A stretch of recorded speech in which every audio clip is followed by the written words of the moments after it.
देंगे, सैंक्शंस हैं तो रहे। आप डॉक्टर जयशंकर ये कहता है, भारत का मिनिस्टर फॉर एक्सटर्नल अफेयर्स, कि मेरे लोगों की जो पर कैपिटा इनकम है $2000 है, पाकिस्तानियों की पर कैपिटा इनकम जो है $1400-1500 है। वो रशिया से तेल ले लेते हैं, हम ईरान से गैस पाइपलाइन नहीं लेते। आप समझते हैं कि पाकिस्तान के पार्लियामेंटेरियंस जो हैं वो जस्टिस कर रहे हैं अपने लोगों के साथ, कि वो अवाम से नुमाइंदा बन के तो आ जाते हैं पार्लियामेंट के अंदर, लेकिन वो सख्त फैसले वो नहीं कर सकते जिससे उनको वो सस्ती गैस और जो सस्ती बिजली दिला सकें। ये इंडिया कर रहा है, हम नहीं कर पा रहे, तो क्या ये बोझ तो फिर आपके ऊपर ही आएगा पॉलिटिकल क्लास का। नमस्कार दोस्तों, स्वागत है आप सभी का हमारे YouTube चैनल डिजिटल रेजिमेंट्स में। जैसा कि आपको पता है दोस्तों, हम आपके लिए लेकर आते हैं एक से एक लेटेस्ट न्यूज़। वैसे ही एक लेटेस्ट न्यूज़ के साथ दोस्तों हम फिर से हाजिर हुए आपके सामने। लेकिन अगर अभी तक आपने हमारे YouTube चैनल को सब्सक्राइब नहीं किया है तो प्लीज़ सब्सक्राइब कर लीजिए, और यही न्यूज़ अगर आप फेसबुक पर देख रहे हैं तो प्लीज़ हमें फॉलो कर लीजिए। तो दोस्तों, पाकिस्तान के हालात से सभी वाकिफ़ हैं, और पाकिस्तान के हालात दिन प्रतिदिन बद से बदतर होते जा रहे हैं। लेकिन पाकिस्तान है कि मानने का नाम नहीं ले रहा है। उसको अपने प्रोपेगेंडे से ही मतलब है, उसको सिर्फ आतंकवाद से ही मतलब है, उसको सिर्फ जिहाद से ही मतलब है।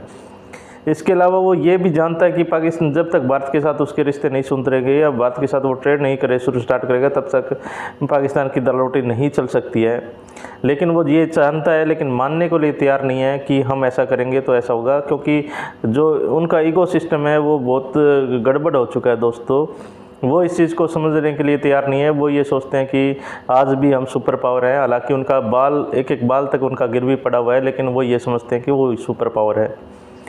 दोस्तों, पाकिस्तान की गलतफहमी जल्दी दूर हो जाएगी, क्योंकि उसके टुकड़े होने ही जा रहे हैं। और इसी से रिलेटेड न्यूज़ बहुत ज़बरदस्त है दोस्तों, आप अंत तक जुड़े रहिए। चलिए न्यूज़ को करते हैं स्टार्ट। उसमें हम कभी कमज़ोर पड़ जाते हैं, उसमें कभी पेचीदगी आ जाती है। अब मखलूत हुकूमतें आप उस तरह एक्ट नहीं कर सकते। लेकिन जो बुनियादी पीएमएलएन का व्यू है वो यही है कि एक तो रियासत का कंट्रोल कम करना है, और दूसरा जो नेबर्स हैं उनके साथ ट्रेड करना है। खुरम साहब, आप पाकिस्तान के कॉमर्स मिनिस्टर भी रहे हैं, प्राइवेटाइजेशन को भी देखते रहे हैं, आप पाकिस्तान के डिफेंस मिनिस्टर भी रहे हैं, आप पाकिस्तान के फॉरेन मिनिस्टर भी रहे हैं। अल्लाह ताला ने आपको बड़ी इज्जत दी है इस मामले में, इस अपने पॉलिटिकल और कैरियर अभी में। सबसे मुश्किल वजारत थी बिजली की बिजली, वजारत। वो सबसे मुश्किल थी। खुरम साहब, आपने बात की कि खित्ते में तजारत करनी चाहिए, इसे इसे हम टर्म बोलते हैं ग्रेविटी मॉडल ऑफ ट्रेड, कि आप अपनी नियरेस्ट मार्केट्स के साथ ज़्यादा इंगेज करते हैं। तो खुरम साहब, हम ये ईरान पाकिस्तान गैस पाइपलाइन क्यों नहीं इसको कर सकते, जबकि आप देखें भारत ने, उन्होंने कहा है कि हम तो रशिया से तेल लेंगे, सैंक्शंस हैं तो रहे। आप डॉक्टर जयशंकर ये कहता है, भारत का मिनिस्टर फॉर एक्सटर्नल अफेयर्स, कि मेरे लोगों की जो पर कैपिटा इनकम है $2000 है, पाकिस्तानियों की पर कैपिटा इनकम जो है $1400-1500 है। वो रशिया से तेल ले लेते हैं, हम ईरान से गैस पाइपलाइन नहीं लेते।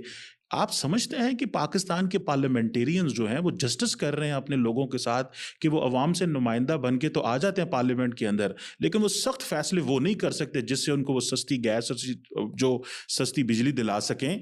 ये इंडिया कर रहा है, हम नहीं कर पा रहे, तो क्या ये बोझ तो फिर आपके ऊपर ही आएगा पॉलिटिकल क्लास का। बोझ इसलिए आएगा कि हर हुकूमत जो आ रही है सक्सेसिवली,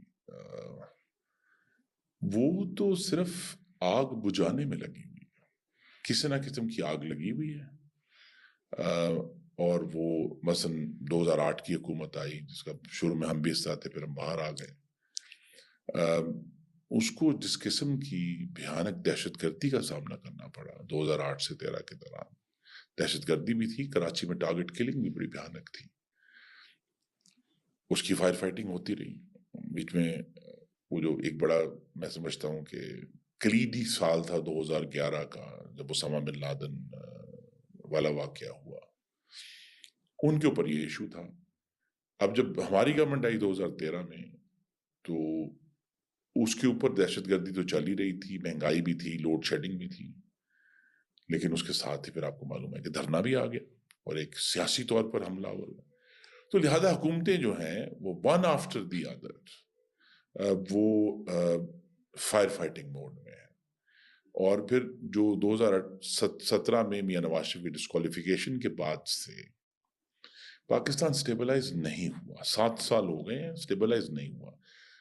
एक सियासी खलफशार है जो कि फिर एक मुआशी खलफशार का बायस बना है, और जो उस वक्त एक उम्मीद बंदी थी 2016 में। देखिए, ये नहीं हम कह सकते, ये भी मैं आपके तवज्जुह से जरूर कहना चाहूंगा, अगर आप इजाजत दें वक्त की। जी जी। پاکستان کی ساری حکومتیں ناکام نہیں ہوئیں میری نظر میں، اور میں یہ بلا اگرچہ میں خود اس حکومت کا حصہ تھا، لیکن 2013 سے 18 تک کی جو حکومت تھی وہ پاکستان کی سب سے کامیاب ترین جمہوری منتخب حکومت تھی، جس نے فائر فائٹنگ کے باوجود جو 4 بڑے مسئلے اس کو پہلے دن ملے تھے، لوڈ شیڈنگ، گیس کی بھی اور بجلی کی بھی، دہشت گردی، ٹارگٹ کلنگ اور مہنگائی، وہ چاروں مسئلے 4 سال میں حل کرتی ہیں۔ اب اور ہم حکومتوں سے کیا چاہتے ہیں؟ یعنی اس قسم کی جو گورننس تھی، اس میں آپ ظاہر ہے گورننس ایک سیاست ہے، اس میں کبھی بھی کوئی خوش نہیں ہوگا۔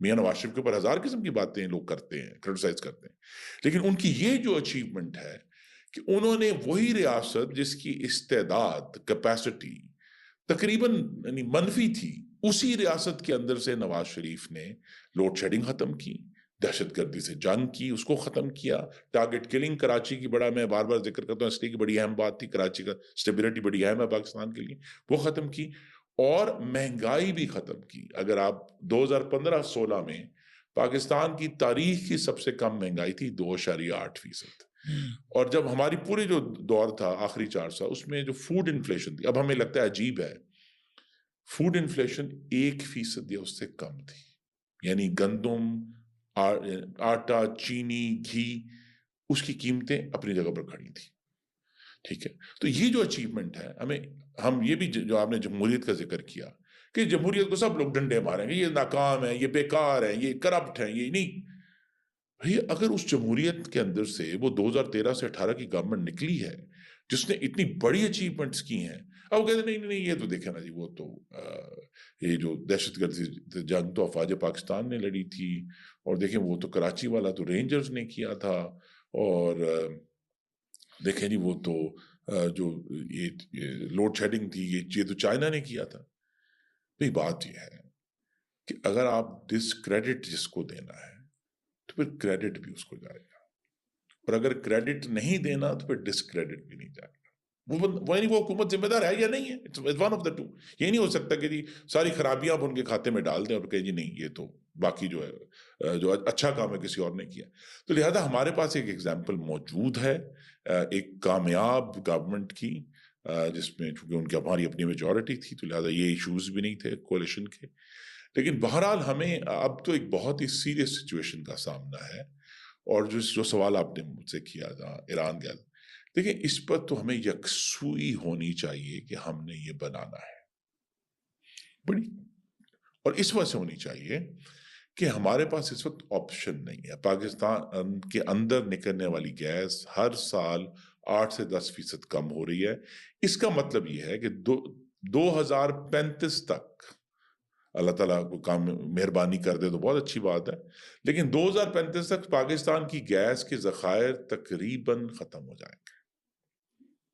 تو ہمیں بہرحال کوئی نہ کوئی آلٹرنیٹو تو نکالنا نا اس کا، اور اگر ہمارے ہمسائے میں گیس موجود ہے، ہمیں وہ ترکمانستان سے پورا افغانستان گزر کر جو ہے وہ اپنی ٹیریٹری میں نہیں آنا، یہاں ہماری ٹیریٹری موجود ہے، اور بلکہ اس کی میں مثال بھی دوں گا کہ ہم نے ابھی پچھلے سال جب گورنمنٹ تھی پی ڈی ایم کی اور میرے پاس ذمہ داری تھی بجلی کی، تو ہم نے 5 مہینے میں ایران کے بارڈر سے لے کر گوادر تک ہم نے پوری ٹرانسمیشن لائن، یعنی پہلے اس پر دستخط کیے، اس کا ڈیزائن کیا، اس کو بنا کر چلا دیا 5 مہینے کے اندر اندر، اور باقاعدہ اس کا پھر افتتاح بھی ہوا مئی 2023 میں، جب وزیر اعظم شہباز شریف اور ایران کے صدر جو ہیں وہ تشریف لائے تھے اور انہوں نے وہاں اس کا افتتاح کیا تھا اس بارڈر پہ۔ تو یہ مثالیں موجود ہیں، صرف یہ ضرور ہے کہ پاکستان میں یہ جو ایشوز ہیں نا جی، ہم لوگ ایک عجیب سی سوچ میں ہیں کہ ہم نے شاید کسی دوسرے ملک کو خوش کرنا ہے اور ناراض نہیں کرنا، اور آپ مجھ سے بہتر جانتے ہیں، آپ تو اس کے استاد ہیں انٹرنیشنل ریلیشنز میں خوشی اور ناراضی ایک بے معنی سبجیکٹ ہے۔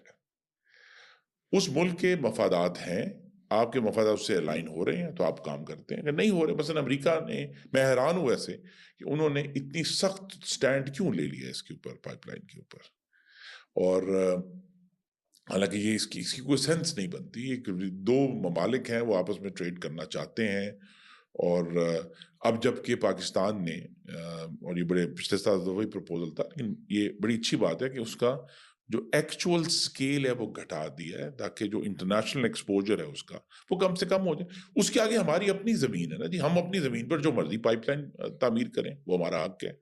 लेकिन यही बात है कि पाकिस्तान को और ये अगर यूक्रेन की जंग ने कोई चीज़ सिखाई है, ये एक एडिड फैक्टर है। एक तो हमारी गैस ख़त्म हो रही है, एडिड फैक्टर ये है कि दुनिया का हर मुल्क इस वक्त, चाहे उसने ऐलान किया या नहीं किया, वो तवानाई की खुद मुख्तारी का ताकुब कर रहा है, एनर्जी सॉवरेंटी के पीछे जा रहे हैं। तो we have to do this also, कि हम किस तरह एनर्जी पे सॉवरेन हो सकते हैं। तो दोस्तों देखा आपने कैसे प्रोपेगेंडे के तहत किसी भी चीज़ में भारत का नाम ले देना इनके लिए बिल्कुल ईजी है, क्योंकि इनके लिए सिर्फ एक ही चीज़ इनको हर बार सिर्फ मेरे ख्याल में वोट इसीलिए दिलवाती है कि ये सिर्फ हर चीज़ में नाम भारत का लेते हैं, और भारत के नाम की ये रोटी वैसे भी खा रहे हैं और इनको खाने भी भारत के नाम की पड़ेगी, क्योंकि आने वाले टाइम में भारत एक सुपर पावर बनने जा रहा है। हर एक देश भारत के साथ व्यापार करना चाह रहा है। पाकिस्तान को भी आज नहीं तो कल करना ही पड़ेगा, क्योंकि पाकिस्तान की चीन के साथ कितने दिन और चलेगी ये भी कुछ कहा नहीं जा सकता है।